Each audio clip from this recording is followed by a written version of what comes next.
বাংলাদেশের একজন বিতর্কিত প্রধান নির্বাচন কমিশনার, যাকে এদেশের মানুষ দামি প্রধান নির্বাচন কমিশনার হিসাবে জানে।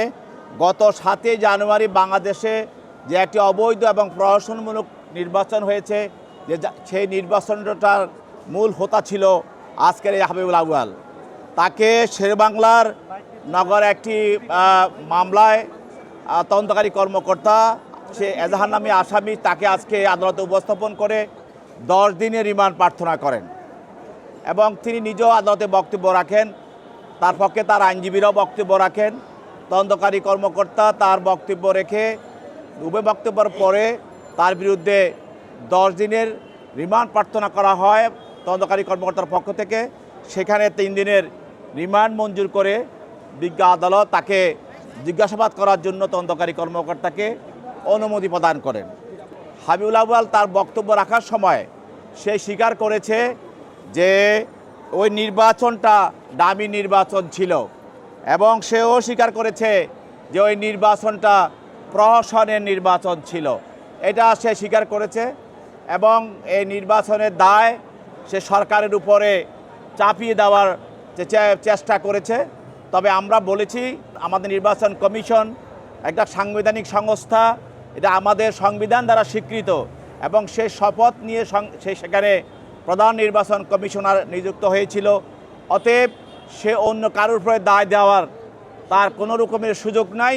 সমস্ত নির্বাচন বিষয়টাকে, এই প্রহসনের নির্বাচনের দায় দায়িত্ব তাকে নিতে হবে এবং এই প্রহসন নির্বাচন করে সে এই নির্বাচনে টাকা আত্মসাৎ করেছে এবং সে ক্ষমতার অপব্যবহার করেছে এবং সে জনগণের সঙ্গে প্রতারণা করেছে এবং সে রাষ্ট্রদ্রোহীমূলক সংবিধান লঙ্ঘন করে রাষ্ট্রদ্রোহী কাজ করেছে এবং সে সরকারের সঙ্গে আতাত করে ফ্যাসিস্ট হাসিনাকে ক্ষমতায় টিকিয়ে রাখার জন্য সে অপরাধমূলক ষড়যন্ত্র করেছে। এই অপরাধ সহ আরও অন্যান্য অপরাধগুলি আমরা তার বিরুদ্ধে তদন্তকারী কর্মকর্তা আজকে বিজ্ঞ আদালতে উপস্থাপন করেন এবং তার পরিপ্রেক্ষিতে তার বিরুদ্ধে এই রিমান্ডটা মঞ্জুর হয়। টানা 7মবারের মতো বেস্ট টিস্যু পেপার ব্র্যান্ড হিসেবে স্বীকৃতি পেয়েছে বসুন্ধরা টিস্যু। আমাদের ক্রিমিনাল যে প্রসিডিউর আছে সেখানে বলা আছে একজন ইমপ্রুভমেন্ট, সে একটা ঘটনা যদি থানা বা কোথাও কোনো কর্তৃপক্ষ আমাদের কোনো ল ইনফোর্স এজেন্সির কাছে ইনফর্ম করে, এটাই আমার যথেষ্ট।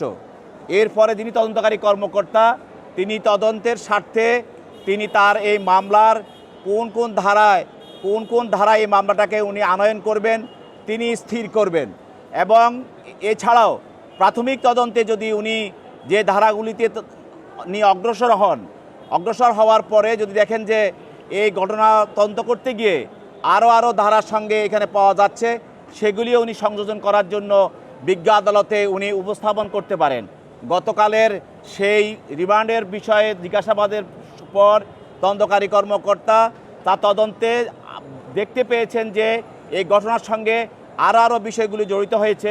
সেই জন্য তিনি দরখাস্ত দিয়ে বিজ্ঞ আদালতে তার গত কয়েকদিনে তদন্ত এবং জিজ্ঞাসাবাদের বিষয়গুলি দরখাস্ত আকারে এবং কেস ডকেট আদালতে উপস্থাপন করার কারণে তার বিরুদ্ধে এই ধারাগুলি সংযোজন করা হয়। সে নিজকে সেভ করার জন্য সমস্ত বক্তব্য সে সরকারের উপর এবং জনগণের উপর দায় চাপিয়ে দিচ্ছেন এবং রাজনৈতিক নেতাদের উপরে দায় চাপিয়ে দিচ্ছেন, জনগণের উপরে চাপিয়ে দিচ্ছেন, সরকারের উপরে চাপিয়ে দিচ্ছেন। এটা সে নিজকে সেভ করার জন্য আমরা বলছি যে না, আপনার এটা জাস্টিফাই করার কোনো আপনার কর্মকাণ্ড অবৈধ এবং অপরাধমূলক যে কাজ, এটা আপনি নিজে অন্যের উপর দোষ চাপিয়ে নিজকে বাঁচানোর জন্য বা নিজের কর্মকাণ্ডকে জাস্টিফাই করার কোনো সুযোগ নাই। যেহেতু একটা সাংবিধানিক পদ, প্রধান নির্বাচন কমিশনার হিসাবে যখন নির্বাচন হয় সকল দায়িত্ব প্রধান নির্বাচন কমিশনারের কাছে দায়িত্ব হয়। রাষ্ট্রের সকল যারা নির্বাচন সংক্রান্ত কাজ সকল কর্মচারী নিয়োজিত থাকে এবং বিভিন্ন ডিসিএসপি সহ বিভিন্ন এবং পুলিশ, বিভিন্ন এনফোর্সমেন্ট এজেন্সি সবাই কিন্তু প্রধান নির্বাচন কমিশনারের আন্ডারে থাকে। অতএব আপনি নিজে অন্যের উপরে দায় ছেড়ে দিয়ে দায় থেকে এড়াইতে পারেন না, এই জন্য আপনাকে এই দায় গ্রহণ করতে হবে। ওনাকে জিজ্ঞাসা করা হয়েছিল যে সেখানে প্রতি বছর যে টাকা দেওয়া হয় নির্বাচনের সময়, প্রত্যেকটা ইনকোয়ারি যারা হয় বিচারকদের দিয়ে ইনকোয়ারি করা হয়, কমিটি করা হয়, সেখানে 20,000 25,000 করে দেওয়া হতো, কিন্তু আপনি প্রত্যেকটা ইনকোয়ারি কমিটি যিনি তার সদস্য ছিল প্রত্যেককে আপনি 5 লক্ষ টাকা করে আপনারা তাদেরকে রিমুনারেশন দিয়েছেন। এইটা কেন দিয়েছেন এটা সদুত্তর উনি দিতে পারেন নাই এবং উনি বলছেন এটা আমি জানি না।